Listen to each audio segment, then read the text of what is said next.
My man. What's up, bro? Yeah. It's been a long time. Yes, sir, man. Listen, time. bro. Hey, man, look, I appreciate you, man. Hey, man. I appreciate you taking time out your busy schedule to come chop it up with me here at the turnaround. Hey, man. You're homie. We grew up together, man. Yes, sir. It's like, hey, it was easy. Yeah. It was easy. Yeah, man. I really appreciate it. We appreciate it. Yeah. So, hey, man, it's just a beautiful thing. Yeah. So, so listen, we got all our guests are special. So this man I'm about to introduce, for those who don't know, is a brother to me, just as well as a neighbor.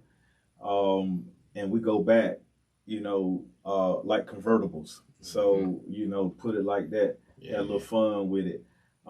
It's been a long time, but we ran into each other, after years had gotten in between us. At the post office, and and now we right here, So my man Stephen Williams, Durham native, Bull City native, from the Walltown community where we grew up together. No doubt.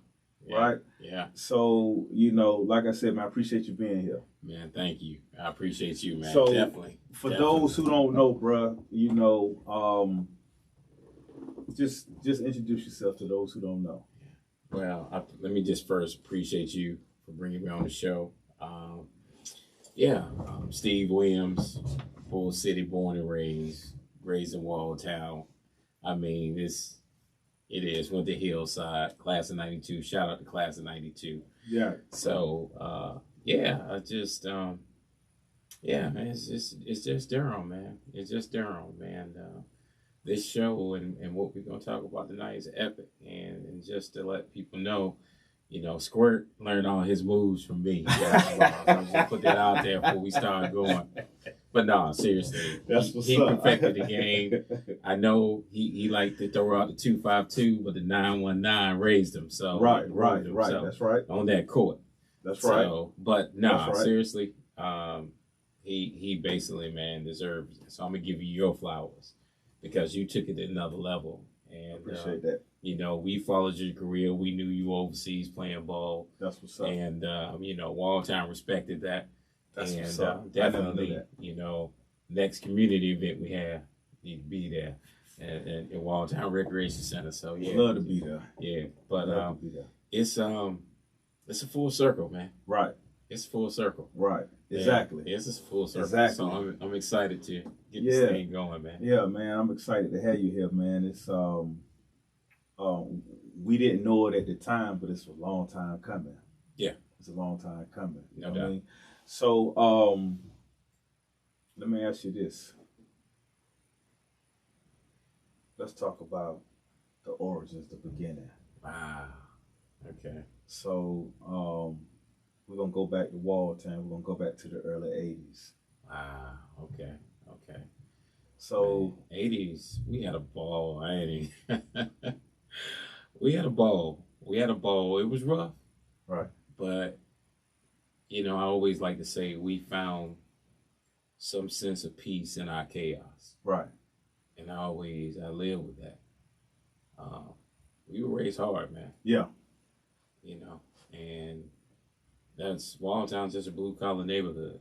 And I didn't quite know the history at the time, but George Wall is my first cousin. Okay. And that's my grandmother's uncle. All right. And my grandmother's still living, 92. That's what's up. Grandma. And that's the name. That's why the family moved there from Chatham County. But other than that, just growing up, man, it's just mom had 3 jobs. If you didn't work at the factory, where the Liggett of American, you either worked at Duke or you worked at IBM. Right. But if you were fortunate, But for the most part, man, it was just more or less like just, we had no parental anything. It was like my mom was like, when she was in, she was out. Right. So it's kind of like my older brother and myself. Man, we were really only 2 years apart. So, Yeah. I mean, shout out to Derek, man. Yeah. Yeah. Man, shout out whoever you need to or want to, man. Yeah, definitely. But Derek, what up? It's been a long time, bro. Yeah, but yeah, it wasn't easy, man. Listen, man, when we back then in the park, Walltown Park, you guys was older, and I remember playing basketball down there in the park down in Walltown. Yeah, that's that for me. That's what basketball was, the beginning. Walltown, right? You know what I mean? Right. So, but growing up as a little boy in Walltown, I did not know the history of Walltown, right? Until coming across you, and then some material that I came across. The historic Durham. You know what I'm saying? Because we from the home of the Haiti, no doubt, right? No doubt. And geographically speaking, like North Carolina, as far as Durham goes, we sit right slap dead in the middle, in the heart of North Carolina. You know what I mean? And to me, it means something. And, playing in the TRBL, Tobacco Road Basketball League, I said that I always felt like if you want that championship, then you got to come through the heart of North Carolina, which is the Bull City. That's how I felt. That's why it meant something to me to play. But being that, Durham is right here, and like I said, we're in the middle of North Carolina. You broke down some historical facts that I had no ideas about. A Walltown, right? St. Aug graduate, correct? Yeah, St. Aug graduate. Shout out to St. Aug. Yes, sir. Majored in international business, right? So, like I said, as a kid growing up in Walltown, I didn't know it was history. Right. So, for others who might not understand the history of Walltown, break it down for us. Man, look, let me just tell you this. Walltown was just like any other kind of city. It's like one of the oldest neighborhoods in Durham. Yeah. And, because, Durham has many hoods. You know, Bradtown, Few Gardens, West End, Mac, UV. I can keep going and on, Bluefield. Yeah, I can keep it going. And, let me get Hickstown. I can't forget Hickstown. But Durham had a lot of hoods, man. Right. And in every community you have just a blue collar community. Right. Majority of everybody that lived in Walltown worked at either Liggett or American Tobacco. My mom worked at American 18 years. She was one of the last ones that shut it down. Okay. And they moved those people out to Reedsville. Right. I didn't know that. I remember when downtown Durham used to smell like tobacco. Yeah. My mom used to bring home a carton of Pale Males like every day. And man, I don't know why we tried them. Boy, that thing blew our chest open. That was it. So I never smoked a cigarette after that. But nah, man, it was people were raising their kids off those jobs, man, manufacturing jobs. I mean, and you're talking about people that did not have college education. They only simply had high school diplomas. Some of them just had GEDs. Right. And they were making great money.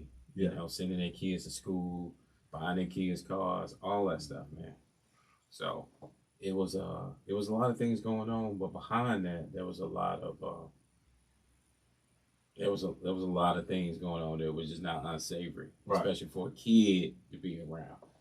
Yeah, because and some of it's like I do remember it was certain liquor houses in the neighborhoods. It's about 3 of them. You know what I'm saying? And I do remember seeing stuff a child wasn't supposed to see, but back then, didn't really know what it was. Right.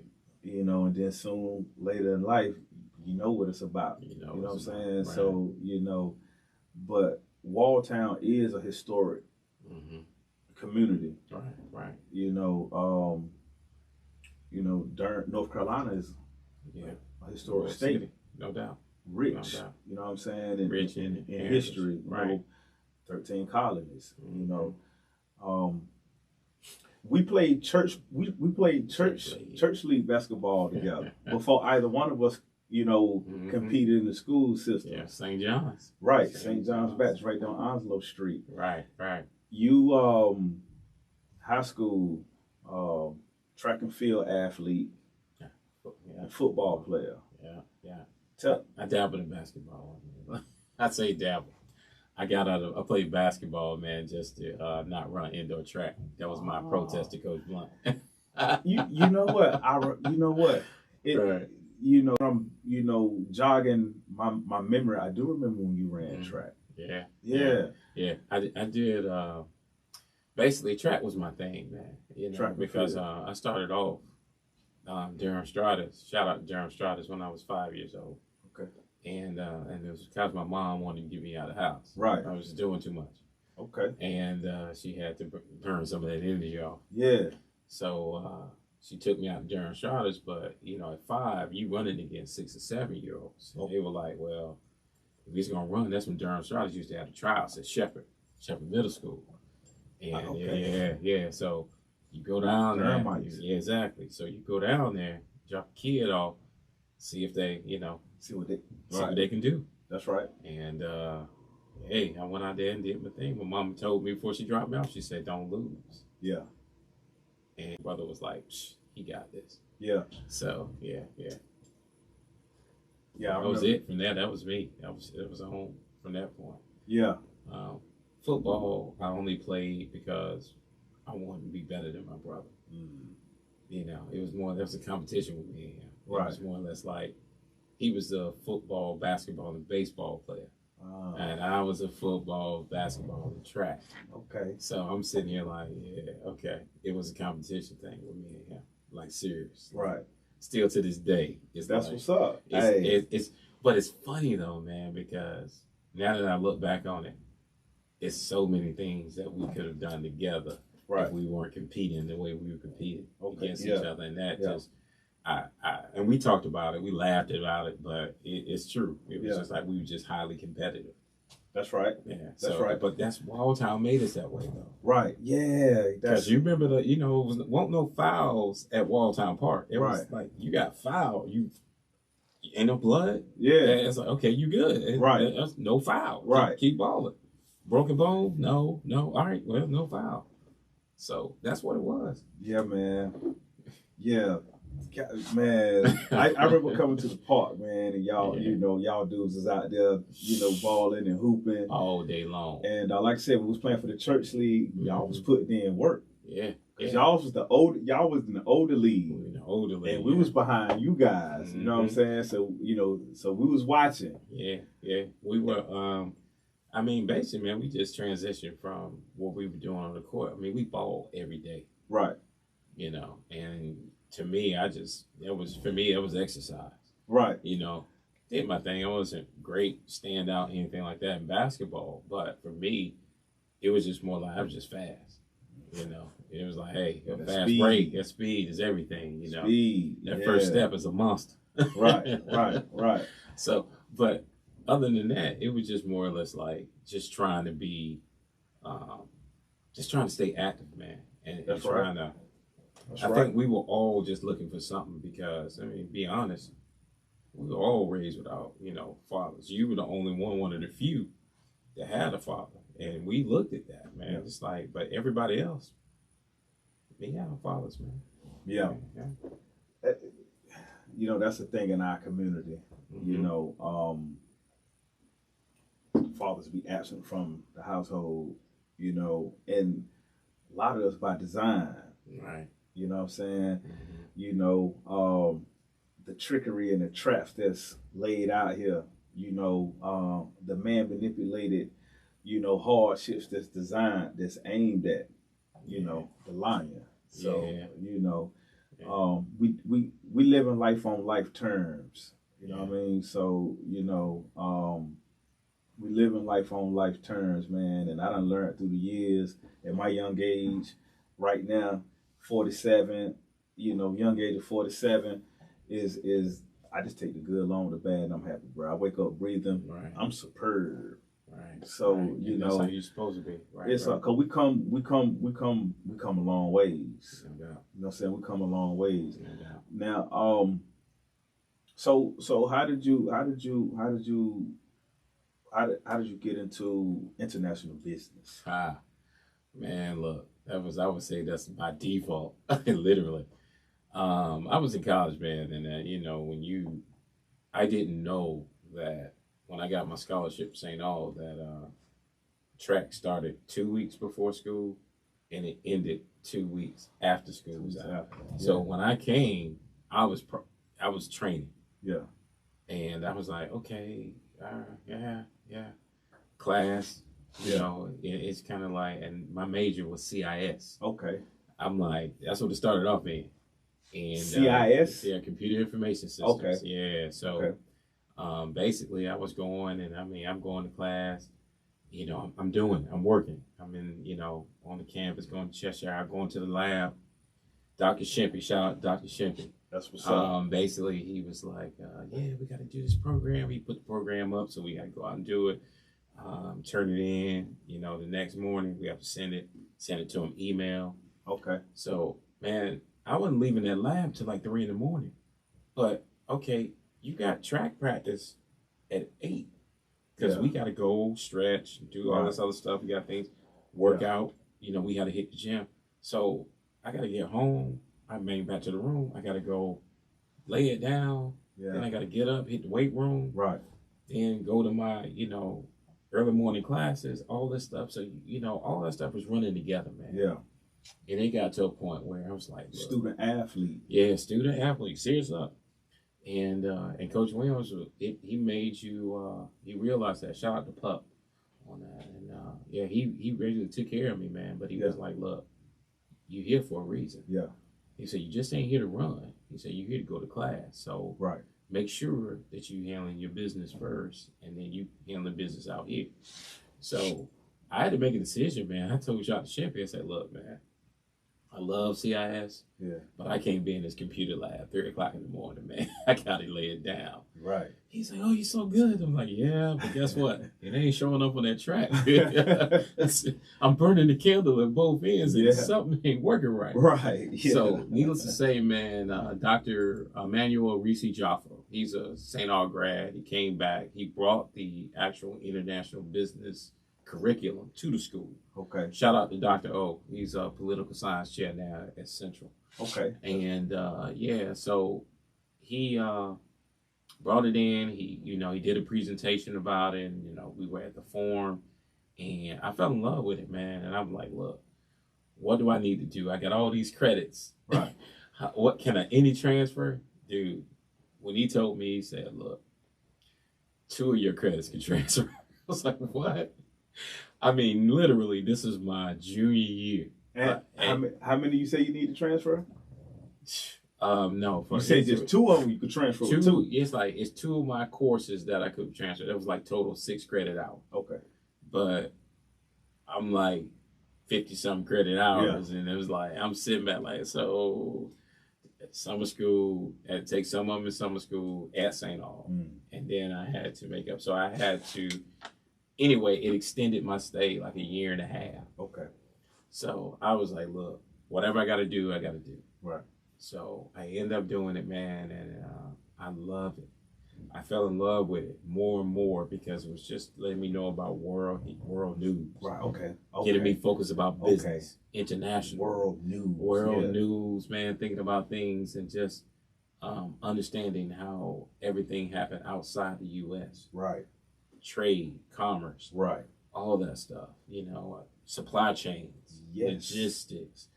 Man, I'm telling you, I knew so many, I learned so much. Right, I bet you did. And then it was kind of like my first job I got out of college. Right. Nortel Networks, man. That's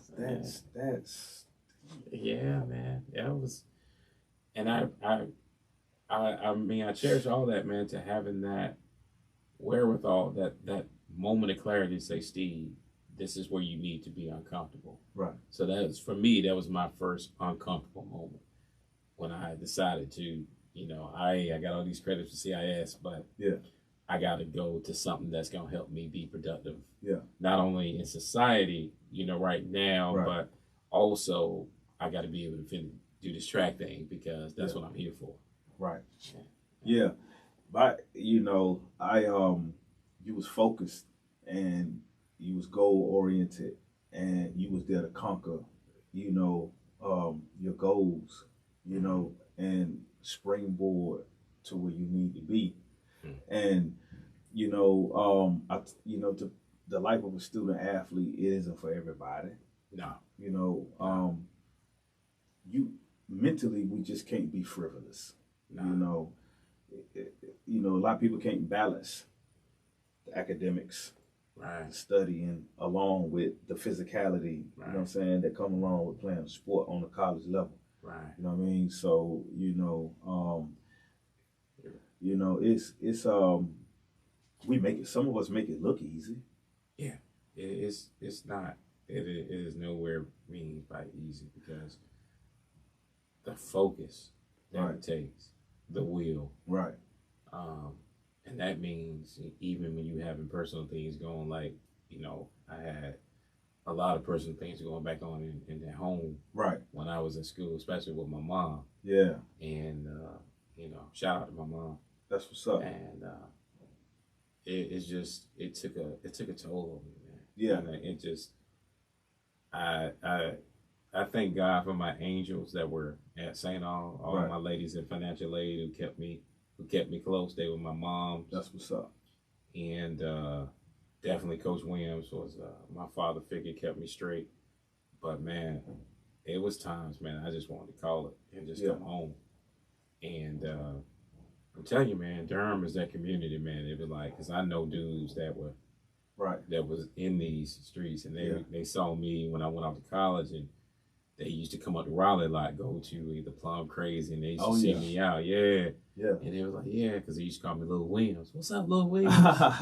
And I say, what's up? And they were like, man, keep doing your thing. Right. And then one day when I saw them, I saw them at, I think they were at the mall. Yeah, we were at Crabtree. He was, talking. I was like, man, I'm about to come home. He was like, nah, dude, you need to come home. So you got out. You need to keep doing the school thing and make it work out. And I'm like, real? I'm like, yeah. And it was like, it was hard, man, because I was making it hard in my mind, but it was like stress. It was like having to, you basically poor. You student. That's don't get it twisted. There was no NILs back when we were in school, and especially not for, if there was, it would probably been far and few for track. Yeah. And yeah, man, it was tough, man, and it was tough not to come home, and Durham seemed so far away, but it was right around the corner. But I wouldn't venture down the street. And my grandma, shout out to Lovey, that's what's up. And she kept me. She basically sent me a care package every week, to school. But she kept me there because she knew I was going through some things mentally, and she wanted to keep me away from Durham. Yeah. Yeah. Because our city, I say this, our city don't show no pity. No. It's real everywhere, but Durham definitely is a war zone. Yeah. We was coming up, it was crews and it was posses. Mm-hmm. Was it, the gang culture didn't, expedite itself to the East Coast quite yet. Yeah. You know what I'm saying? We learned how to knuckle up. Yeah, we fought back then. We fought back then. We fought back then. Nobody pulling the straps. None of that. I mean, we heard about that, but that was like mostly older dudes pulling the straps. But we knuckled up. Did you ever experience bullying? I don't think I've ever experienced bullying because for me, it was more. I was like, man, you know how we roll. We deep. Walltown rolled deep everywhere. Yeah. I'm sorry. Shout out to Fred Tarrentine, one of my old brothers. That's what's up. And R.I.P. Fred. And that's what's up. Man, it's just a lot of dudes we used to roll with because we all play sports, man. And when we roll somewhere, we always roll deep. So it's kind of like, yeah, it was no experience bullying, but it's always like you mess with one. Yeah. You know, it's just like any neighborhood crew. You mess with one, you gotta mess with all. Going back to Walltown, I'm gonna tell you. So I never before said names publicly, but two guys who bullied me back in Walltown, three maybe. I ran into one of them most recently, and we couldn't figure out why we used to always bump heads and fight, but he won every time. John Emmons. John Emmett. You know what I'm saying? He used to beat me up every chance he get. He would beat me up. John, what up, homie?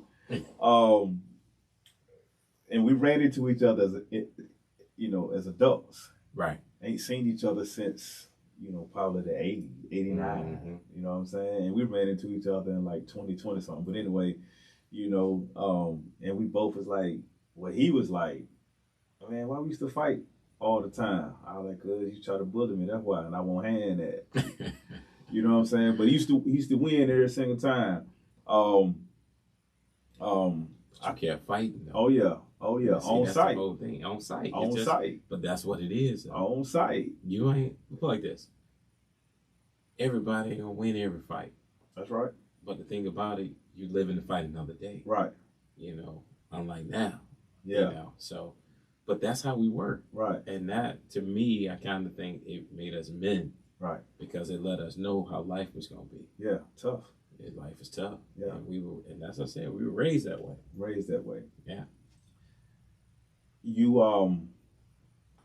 international business. Yeah, I tell people this. I didn't learn, even though I played ball in Europe, international play.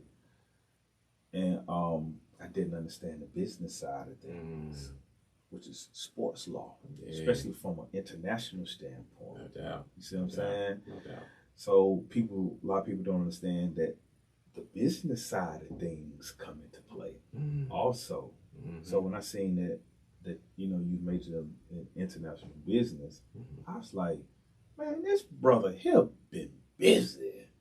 Yeah. You know what I'm saying? Like, yeah. And that's I'm studying fitness, kinesiology. You know what I'm saying? Yeah. How the body moves. Yeah.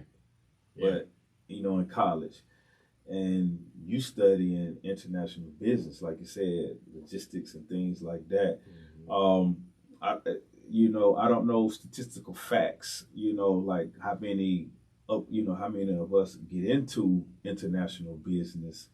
That's why I was wanting you to shed some knowledge on it. Yeah. And your experiences. Okay. And being, a Durham native, mayor runner up. Yeah. You know what I'm saying? Mm-hmm. Mayor runner up. Mm-hmm.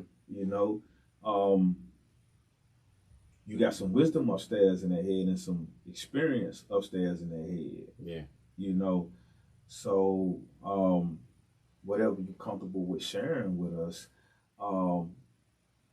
why do you, the way Durham is now as far as like where the violence is at, right? The demographics, right?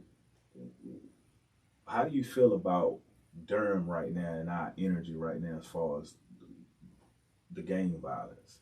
Now, let me just go back and say this. Am I super excited about the things that are going on downtown? Yeah, I like new things. I like change. Mm-hmm. I do like what they've done downtown. However, I do wish that everybody played a part in the revitalization, as they used to call it. Mm-hmm. And when we were having those meetings, when it was coming, and I was like, wow, all this stuff is about to change, right? Mm-hmm. And that's right about the time I was running in 2009. Okay. when I ran for mayor. Okay. And you know, shout out to Bill Bell. He's a good friend of mine. Definitely a good mentor. Still good friends to this day. That's what's up. And I basically was like, look, this is not right. You have people here who basically wanted you, have been a part of Durham, you know, whether they rent it or not. And they need to be able to play a part in what's happening to their community. Right. So it just didn't happen that way. And when I saw it, you know, just changing the way it changed, I was kind of like, I told people then, I said, what you see right now in Durham, downtown at that time, I say, not even 10 years, you won't be able to afford anything. I said, everything in a 3-mile radius of the center of downtown is going to be revitalized, and you won't be a part of it. Right. Because then I was disappointed that people were voting, you know, the way they voted was totally different. Durham's political structure is totally different the way people vote. Is it like what facet? Basically, then they were voting. If somebody or if the incumbent said, "Hey, vote for me," I'll make sure I put this in when I get back in office. You know, making promises and things of that nature. Gotcha. But my whole thing was, why are you accepting crumbs off the table when what I'm offering you is not only a seat at the table, but I'm offering you a full meal? Right. Because for me, I'm not sitting at the table by myself. When I get in, I'm putting everybody on the table because this is pretty much our city. Right. We were all raised here, born and raised, and I want everybody to play a part in the revitalization of it. I mean, we knew change had to come. Right. You know, can't be complacent. Change has to come. I agree. But the thing about it is that you let everybody play a part in it. Right. And that way, people can't come back and be upset that they didn't have a voice. Right. Our voice was silenced when this came. And I say that to this day. Now, granted, I still like everything that's changed, but our voices were silenced. And that pretty much messed up a lot of people when those factories closed up in '86. And it just, you thought the drug thing was bad then. Yeah. We're still reeling from 1986. We're still in the days. Just reading about the history of Durham, you know, and they always say history repeats itself. Some people don't learn from history of those who came before us. No. And it's said, you know what I'm saying, only fools reject knowledge, which is true. Which is true. They do. Right. So, you know, but factually speaking and historically speaking, the city of Hayti, right? The Hayti flourishing the way it was. Right. You see what I'm saying? Right. They came in through 147, right slap dead in the middle. Right. You see what I'm saying? Right. And, you know, that caused, a split and a divide. And economically, they lied. That's a big, let's take be honest. Yeah. Basically, the black community was supposed to get storefront property downtown, which is Pear Street. Right. They were supposed to, because basically the highway basically ran right into Pear Street. It was being drawn and during that time. So basically, we were supposed to have front street property.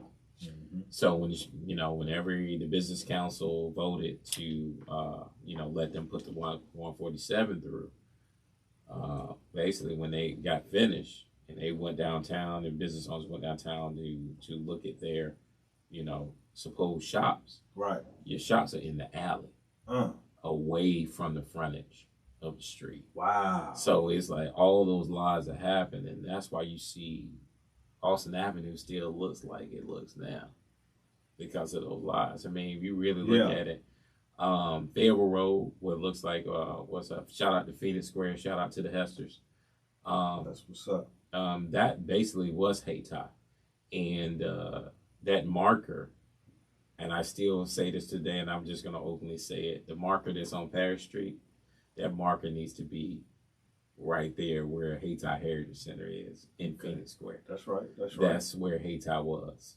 To have that downtown, it's a thorn in every person that was raised in Durham's back, and it's a disgrace in a way. Right. I understand what they were trying to do and to celebrate the history and things of that nature, which was a great thing. But I do believe in context, historically, we have to make it right. So that sign needs to be put back where it needs to be, which is in, right there in Phoenix Square where the Hayti Heritage Center is. Right. Because that was it. That was Hayti. Yeah. We used to call 10 City. 10 City. Yeah. So that was a whole economic system, man. That was our Black Wall Street. Right. It's only two of those. A lot of people don't know it, but it's only two of those in the world, really. Let's just say over here in the Western Hemisphere. Yeah, that's right. Let's say in the Western Hemisphere over here where we at. Tulsa, Oklahoma. Yeah. And Durham, North Carolina. No doubt. People were raising their kids off trades, funeral homes, teaching their kids how to do funeral homes, brick masons. Let me keep going on. It was every trade there was. Right. Our family owned it, and they were teaching their younger generations how to come up in it. We had our own economic system. We bought, bartered, had food. We had our own grocery stores. I mean, it was a Black economic system, man. Yeah. We had our own dollars. Now, as we're just people first. We're just human first. We're, boys that became men, athletes second. Right. But I know me, personally, I've always tried to study and try to collect as much information, I can consume. And I try to keep up with current events, and I love to study history. I'm always looking for. I got a lot of questions, and only way you get your answers is to put your mind inside books, right? And to read. So I read books that they tell us not to read, and then I read books they tell us to read. And then that's when I start putting pieces to the puzzle together. Right. So I'm not insensitive to the social dilemmas I see going on globally. And it's heartbreaking when we watch the news. North, east, west, south. It's hard watching, and you got to know how the differentiate what's truth and what's fiction in the news, because everything we see in the news, it ain't nothing but just propaganda, but some of it is true. Right. But the way people treat people nowadays, man, is it's like there's no regard for life. You know what I mean? And a lot of it could start at home. Right. So many broken homes due to we're all just products of our environment. And our communities. A lot of things I was exposed to in Walltown, growing up in Walltown, which is the first neighborhood second neighborhood that we lived in. My mom's moved to Walltown around 82. 82, yeah. And we was coming from our 15501. Back then it was called Garrett Square, I believe. Yeah. So, growing up in Walltown, playing with you guys out there on them basketball courts out there at the Walltown Park, bro, I didn't even know back then that got me prepared to play, college. Right. You know what I'm saying? And then international, you know what I mean? Right. I took Durham. Durham is in my heart. You know what I mean? Like, I love Durham, love the people of Durham. What does Durham mean to you? Man, look, everybody always says, I see a lot of people always throwing up the Bull City sign. Yeah, right. Yeah. But when for me, it's here for me. Um, when I was running for mayor, I was running to really, you know, I was running for me because it's something personal that I wanted to do, but it was more or less like I was taking the community on my back. Right. Um, I love this city, man. Right. I mean, literally, I love this city.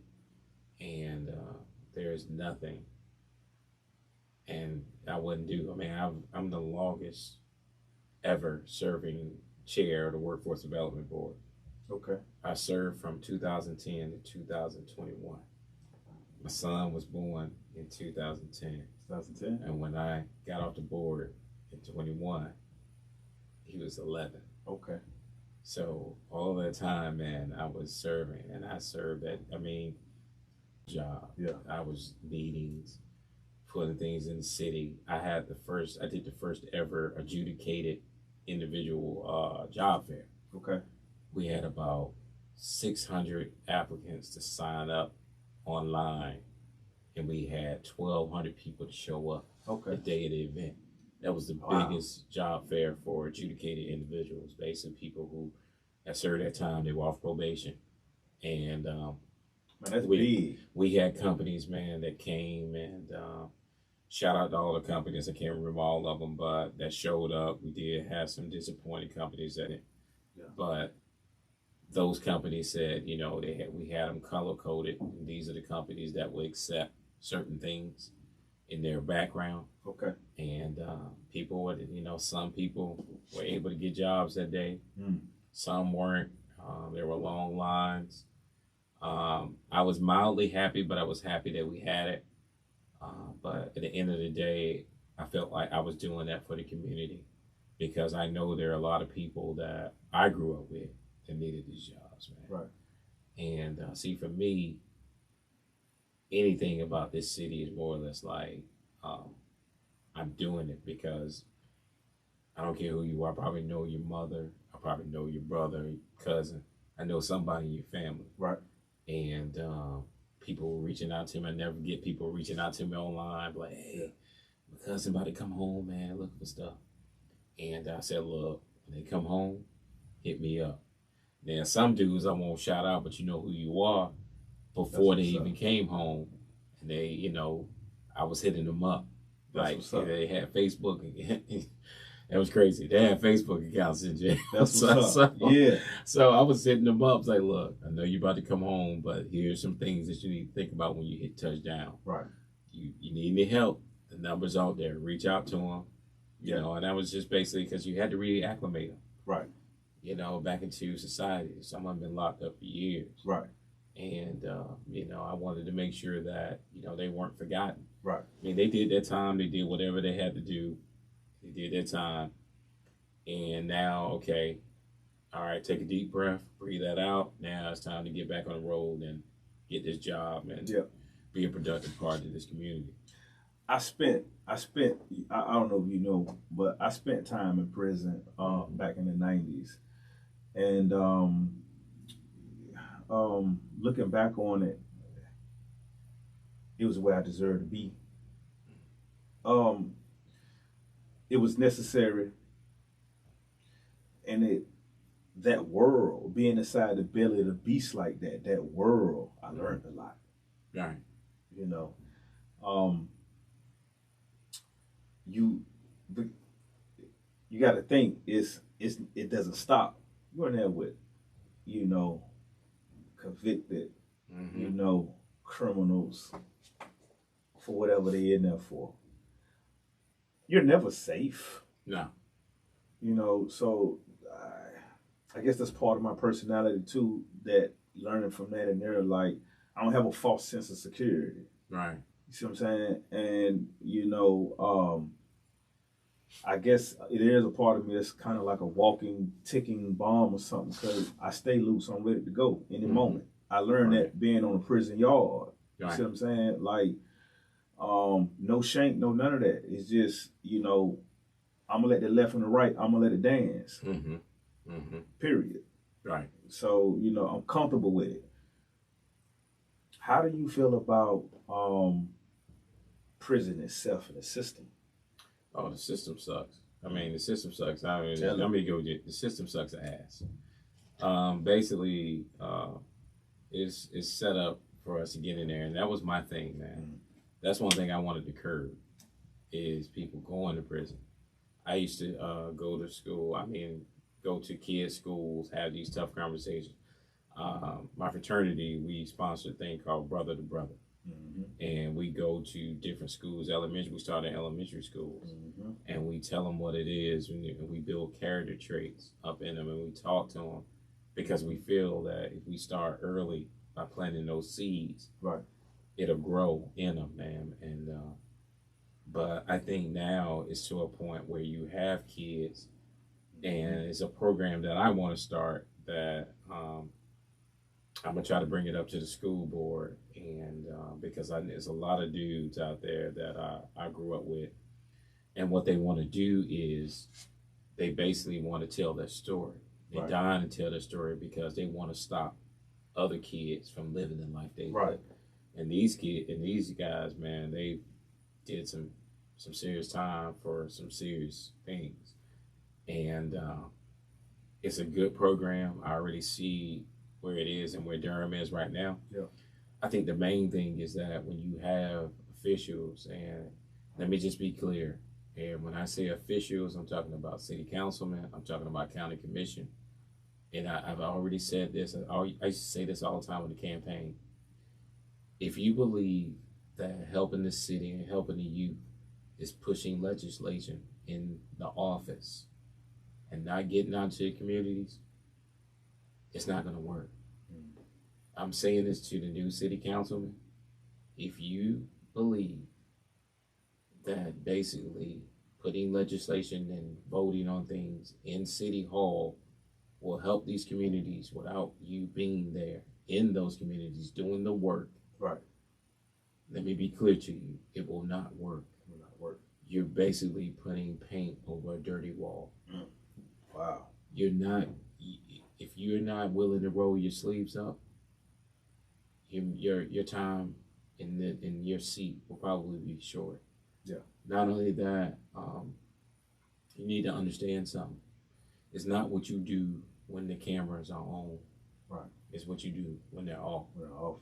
Right. And I pride myself in being a boy in the hood. I mean, just raised in the hood. Well, I can go into any neighborhood. Doesn't matter after 6:30 at night. That's Now, right. I challenge anybody in that city council or even on that county commission. Can anybody do that? Right. I guarantee you the answer will be no. I can almost guarantee you that some people say, oh yeah, I can go there, Yeah, but you go there with cameras, dude. Yeah. When I was running for mayor and I had it was me, probably a couple of homeboys, and my Italian master. Shout out to Jay, rest in peace. That's what's I up. had an Italian master. She was 136 pounds.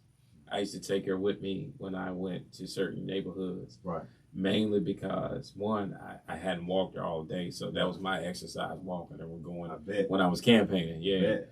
Well, she was trained. And basically just telling them, man, it's like, look, what do you need? Right. What do you want to see? Because my thing of it is that people are out on the corners not because they want to, because they have to. Right. And some people can't understand that, but I can. Right. You know, They don't relate. They don't relate, and then Don't care either. I wouldn't say they don't care. I think it's just that ignorance of not knowing what that person is going through, and that's the thing. I think that's what's missing. Okay. People are missing the point of if a person is growing up with no hopes. Let me just say this. Used to be at one time, Matt Gutierrez used to have like fences and all that stuff around each block. Yeah. And I'm glad they took some of them down, because what do you see when you go to a zoo? It's symbolism, man. Yeah. What do you see? You know, all this other stuff. So you kind of like Mac. You got them caged up. Yeah. So when you think about caged up, prison, Right. zoo. Right. So you already, symbolically Right. doing things to these kids before they come out. And Right. I'm glad they took them down. but they had them up for years. Yeah. Like years. Um, I think in certain places, man, people are just looking for hope. You have to be in a position where you got to avail yourself of That's hope. right. That's right. Because it's sometimes be like for me, you talking about prison, man, look, my temper, you remember. Yeah. I used to go from 0 to 1,000. Oh yeah, It was you like, play no games. it was no middle ground for me. But the thing about it was that I had to learn to control that. Right. I mean, literally, shout out to Durham Strata, shout out to Cedric Mills, middle school coach, that just sat down and talked with me, man. Coach Blunt, when I was 5. Yeah, I mean, you're talking about all these people that, had their hands on me, man, that kind of control me. Shout out to Colonel Knowles, and college mentor. He was vice president of student affairs, and he was from Liberty City, Florida. So basically, me and him understood each other. He knew I had a hot temper. Yeah. My temper was still bad in college, and he had to sit me down. He was like, "Look, brother, you remind me of myself." And we had this conversation. I mean, we used to go at it, but I had to learn, man, to control a lot of stuff, man. And it was bad because I felt like, everything was being taken from me, and I had to go through some kind of withdrawal from that, man. And yeah, it was rough, man. It was times that it was certain situations where I almost ended up going to jail. Right. But my older brother, shout out to D again, he kept me out of a lot of stuff, man. Dirk, I remember Dirk used to ball. Yeah. I remember Dirk used to ball. Like I said, y'all guys was on the older team when we was at St. John's playing for the church league, man. So, but yeah, man, that's a what they say, that's a real spill, a lot of that I was unaware of. Yeah. That's the first time he openly talking about that, man. Yeah. A lot of time has gotten, in between us, and life had us on, different avenues, since back then. Yeah. Coming up in Walltown together. I remember, Marlon Branch, rest in peace, Marlon Branch. I remember Marlon. Mm-hmm. I think about that dude, a lot, because he'd been gone for a long time. He was a few years older than me, but Marlon was a cool dude. I remember Marlon. Yeah. But a lot of you guys who was older, was cool, and I learned from you guys, and took some things from you guys. You know what I'm saying? And coming up in Walltown, we did have to be tough, and I believe it helped too that my dad, my roots are from Edenton, North Carolina, so you had a 252, Edentonians, your dad was a cool dude. Yeah, he, my dad, I'm proud to say that he's a undefeated middleweight boxing champion for the Army. Oh. So he say, when he wasn't boxing, overseas internationally, his fights was at Fort Bragg. And he always tell me, when the road get tough, the tough get going. And that's, to me, that's the mindset of a fighter. Yeah. So, but that's what we are too. No doubt. So we might not get in the ring as boxers, but we're fighters, right? Intellectually, you know what I mean? And, so I'm thankful for that gift to have that mindset, because life is difficult. All right. And the processes that we went through to get us to this point has gotten us, with a tough layer, Yeah. And that's what's needed. If you could give a message to the youth, what would you say to the youth? That's always a message I leave. I always used to give my kids when I had that the brother program over at when my son was at Easley. And I wanted to kind of instill that over at Carrington Middle School as well. But what I tell my kids, man, and never let them write your narrative.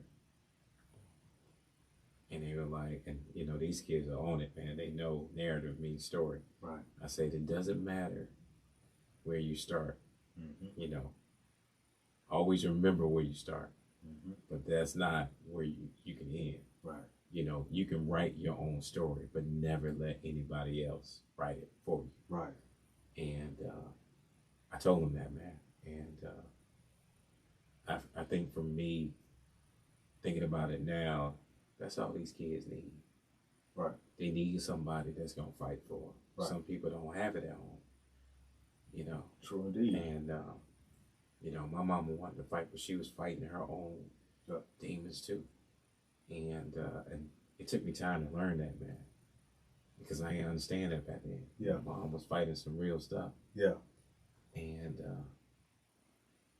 it was more or less like understanding now as an adult, you know, 50 years old, that these kids, man, they just need somebody that was gonna fight for them. Right. And now, when I look at city council, when I look at county commission, and you know, thinking about the possibilities for me, you know, potentially jumping back in, now that my son is of age and things of that nature, I think about right now, like, I look at any of those council members on the bench, and I look at those commissioners. Will they fight for these kids? And I ain't talking about the good ones. I'm talking, will they fight for the ones that, you know, go to jail, the ones that are on those corners? Right. Will they fight for them? Fight for them. You know, because it's easy to go fight for somebody who's already doing good. Right. But to go tell them straight up, I'll fight for you. Right. Knowing you out there doing dirt. See, for me, I see a diamond in them. Right. I see something better for them. That's right. So yeah, I will fight for them. Don't even know them. Right. But I'll fight for them because I know it's something good in them. That's and right. I know they probably don't have anything good. That's right. Reflecting in their household. So it just, for me, these kids want somebody to fight for them, man. Right. Because that's why they're out there acting out. That's what I wanted. Yeah. Growing up, I just want somebody to fight for me. Right. Yeah. You know, Turnaround Podcast, man, what we set out to do is to try to set the president and a standard, you know, and try to reach the youth. Right. And if we can help them to say, don't walk down this road right here, but rather yet walk down this road right here. Right. You see what I'm saying? Because sometimes we can make mistakes that will make our life even harder or more difficult than what it has to be. No doubt. You see what I'm saying? No doubt. So, right. You know, that's what the turnaround stands for, man. It's a warning. Mm-hmm. You know, so we like to try to be, you know, as factual as possible and as real as possible, man. You know, we love life. We live in life.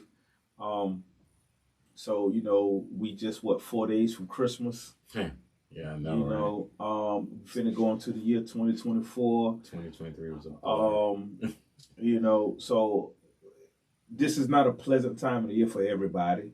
No. You know, so let's, you know, like I said, I'm not insensitive. You know, so to those people that's going through things, you know, hardships never last. So, you know, we got to mentally stay strong. And if you ain't mentally strong, find a way to mentally get strong and stay mentally strong. And, you know, because it ain't easy for none of us. No. You know? No. You know, Steve, bruh, you know, like I said, I can't thank you enough, you know, for, you know, taking time out your day, man, to come, you know, sit down with us and chop it up with us. Man, look. And we'll do it again. We got to do it again. you know what I'm saying, we'll do it again. again, you know, because it's a lot that we can get into. Right. You know. Right. But this was just to, you know, break the ice a little bit. No doubt. You know, let things take some shape. Mm-hmm. You know, but you know, it's super great, man. Just to, like I said, man, have you come by, and you know, my man. Yeah, man. You know, man. I appreciate you, bro. Yeah, I man. Appreciate you. So, seriously. You know, is there anything? You know, how can people get? You know, how can people get? You know, in touch with you, or you know, you got. You know, I got IGs. Yeah, let the people know how they can reach out to you, man. My handle on IG is it's kind of weird, but I like it. It's impossible hyphen, lower hyphen, impossible. It's I'm possible. Okay. So it's kind of like it's spelled the same, but it's just the same thing. It's impossible equals I'm possible. Okay. So I always say that to kids. So if it's impossible, that means I'm possible. Right. So that's that's my little metaphor thing. Wordplay. Okay. And that's my IG. Facebook, just Stephen Williams. Okay. You know, and that's it. Those are my main two things. I ain't over everywhere. A lot of places I know, want to be. It's too much, man. Yeah, it's too much. Yeah. It's like at this point, if I decide to get back in politics, then I'll just let my campaign deal with all social media. But those are the main two I hit. Okay. But a lot of people didn't know I was still in Durham. I'm still here. You know, my wife and I, we got a nice house out here in Northern Durham. We enjoying ourselves out here. We like our trees. That's what's up. We love it. And you know, we just like our community.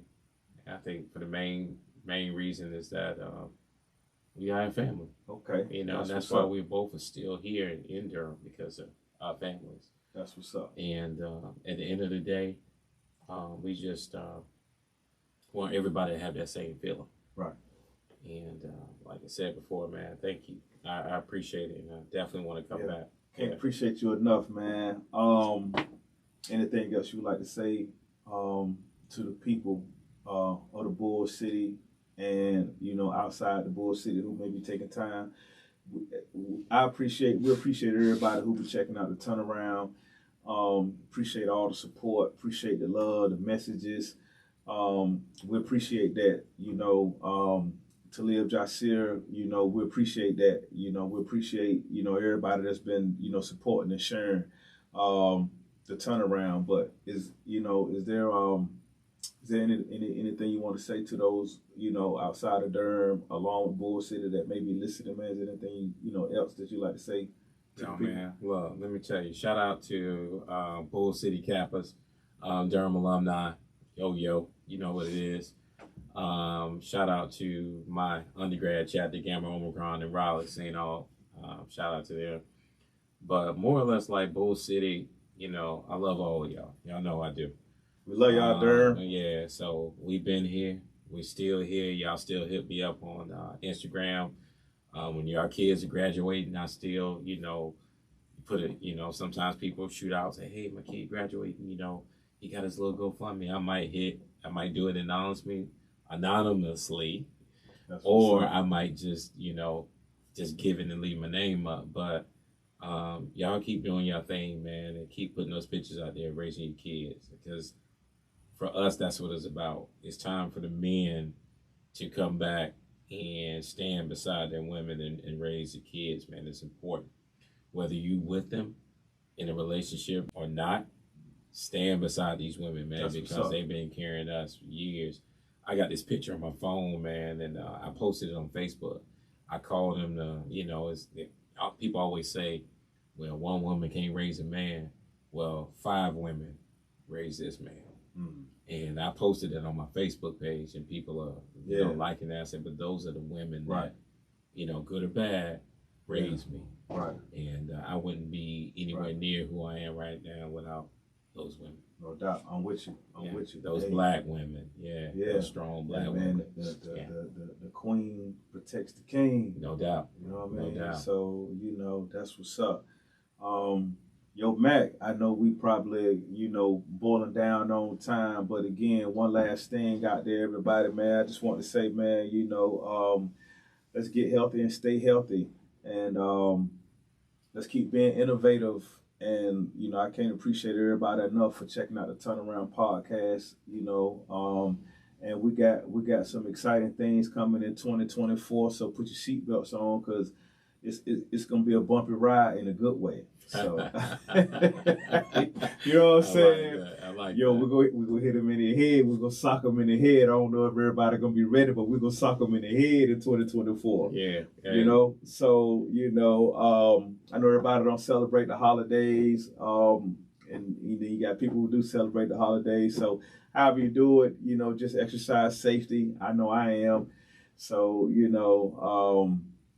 and to all my ball players out there, keep balling. To all the athletes out there, ball till you fall. Athletes, man, you know what I'm saying? We athletes, baby. So Durham, we love y'all. Edenton, what up? Love y'all. We'll be back real soon.